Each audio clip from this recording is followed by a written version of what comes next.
Breaking now on Eyewitness News at 6, a school closed for a second day tomorrow because of a second chemical leak at a solar facility, also leading to a state and potentially federal investigation.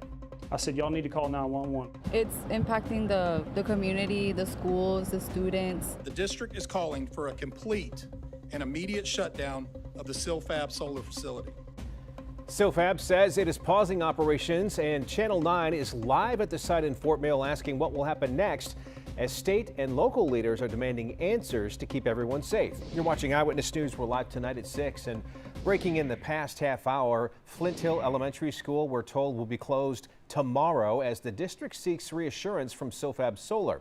Thanks for joining us. I'm Scott Wickersham. And I'm Erica Bryant. Channel 9 has been all over this breaking news story since the second leak at Silfab Solar was reported early this morning. At noon, Channel 9 told you that a neighbor was the first to discover this and took these photos using a drone. In response, the state ordered Silfab to shut down its operations. Nearby Flint Elementary School canceled classes for today and now canceling again for tomorrow. The EPA is coming next week to the site. The South Carolina Attorney General launching an investigation, and a bill could pull Silfab's permit for good. Channel 9 has live team coverage right now at 6 to go over every angle. We start with our South Carolina reporter, Tina Terry, who's investigated Silfab since they were approved in Fort Mill 3 years ago. She's live now with the latest.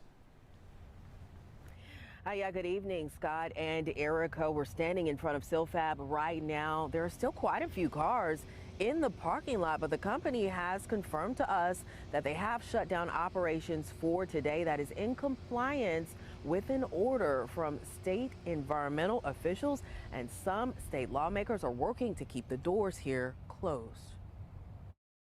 It's a big day for Fort Mill, big day for the safety of our community and our kids after two incidences that occurred this week. South Carolina State House member and Fort Mill native David Martin relieved that Silfab is shut down for now. Late last night, neighbors reached out to Martin and Channel 9 saying there was a new chemical leak at Silfab. They showed us these pictures taken by a drone over Silfab last night. They showed a door with red tape over it next to an open bay door with a large fan.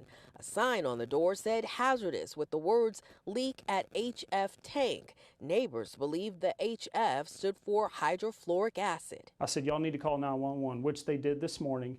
Then that effectuated them going out to that facility and Silfab finally admitting, yes, there is an actual leak there. Martin asked South Carolina's Department of Environmental Services to shut Silfab down, which they did, sending this letter to the company this morning, directing Silfab to immediately cease all operations, pending completion of an investigation into the facility's risk management program by the SCDES and the U.S. Environmental Protection Agency. It added Silfab should notify the department as soon as reasonably possible of any future release of any chemical from any piping or tank system. Acid spills and industrial potash spills right next to an elementary school should never happen. In a public hearing at the State House in Columbia today, Fort Mill neighbors pushed lawmakers to support House Bill 4293.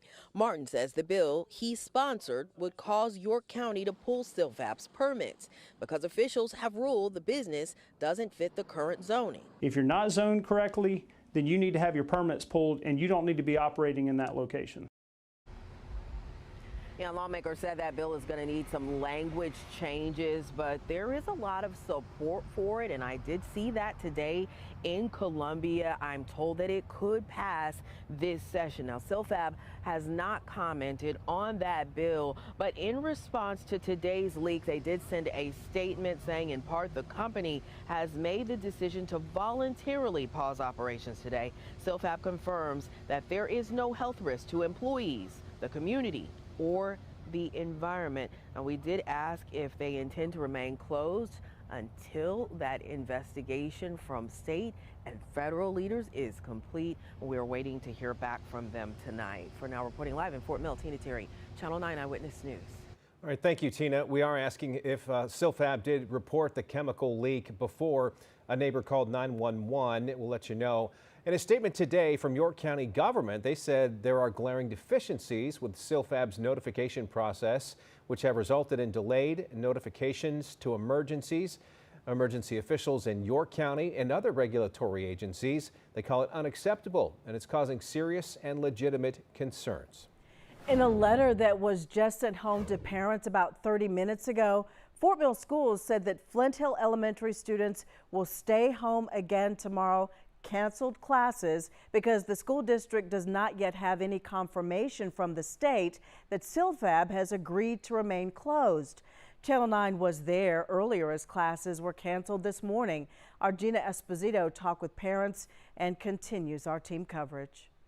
Parents rushed to pick up their kids this morning after their buses headed to Flint Hill Elementary were rerouted. The district had just closed the school in response to a new leak at Silfab Solar. Mayor Lisa Rodriguez's son goes to Springfield Middle, but said the closure also delayed his bus. It's impacting the community, the schools, the students. They had to shut the school down. Like, kids couldn't even go to school today because of that. So I don't think they should even be operating, honestly. They should shut it down.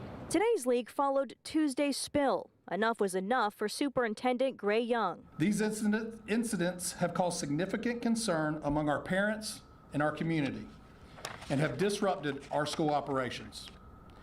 Based on this, the district is calling for a complete and immediate shutdown of the Silfab Solar facility. This afternoon, Young stood along other district and school leaders, saying they have a responsibility to provide a safe and healthy learning environment. They've had to make a lot of decisions because of Silfab this week. I asked about those and why school was canceled today and wasn't during Tuesday's spill. The district said Tuesday was different. They were very clear at that time. They knew what the spill was, they knew what the contaminant was, and that this did not pose a concern to the community. They were on site at the time of providing that information to us. Whereas this time around, we were not able to get that concrete confirmation. Gina Esposito, Channel 9 Eyewitness News. Channel 9's climate reporter Michelle Alfini says hydrofluoric acid, the chemical leak today, is common in making electronics. The Centers for Disease Control calls it a weak acid. It can penetrate skin tissue or create toxic fumes that can irritate the skin and lungs, but it all depends on how concentrated it is and how long people get exposed. This facility makes solar cells. Hydrofluoric acid is used to etch textures onto these cells. ES Foundry in Greenwood, about an hour south of Spartanburg, also makes solar cells. They operate in an area outside of the town, but still within a mile or so of some neighborhoods. Last year, neighbors in Fort Mill paid for a health risk assessment by the University of South Carolina. They said Silfab deals with a lot of chemicals under the EPA's risk management rules. Hydrofluoric acid is not one of those. So researchers looked into the worst case scenario, and they said communities 2 miles away could be affected if more than 50,000 pounds of hydrofluoric acid got out of the facility. At the time, Silfab told us the report was flawed because they didn't reach out to understand their operations. We don't know the size of the leak today. We have asked. We'll let you know if we get an answer. In 2023, York County leaders actually invited Silfab there with the promise of tax incentives, saying that the project would create 800 new full-time jobs and have an investment of $150 million in the community. 3/4 of those jobs were said to pay $17 an hour, with some paying up to $44 an hour. And the annual payroll would be more than $34 million. Tomorrow, those same community leaders are going to meet, county leaders rather, will meet in an executive session to talk about this week's leaks. They say they are researching every legal option they can take in response. We have full coverage of the leak and the impacts all on our WSOC-TV app and on our website. Just look on the homepage.